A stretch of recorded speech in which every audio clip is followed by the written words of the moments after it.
Andito nga pala ako sa cover court ng Santa Magdalena, Sorsogon. Katabi lang ho yan ng Santa Magdalena Municipal Hall. Umattend po pala ako sa kauna-unahang Youth Agriculture Summit na ginanap po dito sa lalawigan ng Sorsogon.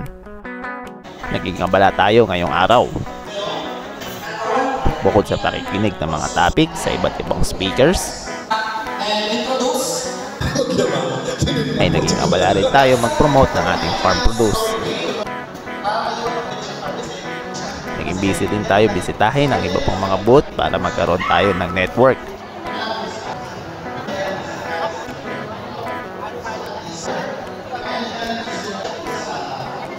Pagkatapos yan, ay bilang awardee po ng Young Farmers Challenge Program noong 2023 ay inintroduce na natin ito sa mga kabataan. Hello? So, unang tanong, hindi na natin mapatagalin pa. Kung sakaling manalo kayo, 80,000 pesos, ngayong araw na ito, ano ang gagawin nyo? Pagkatapos niyan ay sinunod ko na yung business model Catbus. Number 1 is introduce ko sa inyo ang award is all ng Farmers Challenge Pagka-Police. So, patuloy yung offer sa Patikim pa lang po yan. Gawan ko ito ng buong kwento kapag nabakante ako. Wala pang 2 minuto yan. See you ulit next time.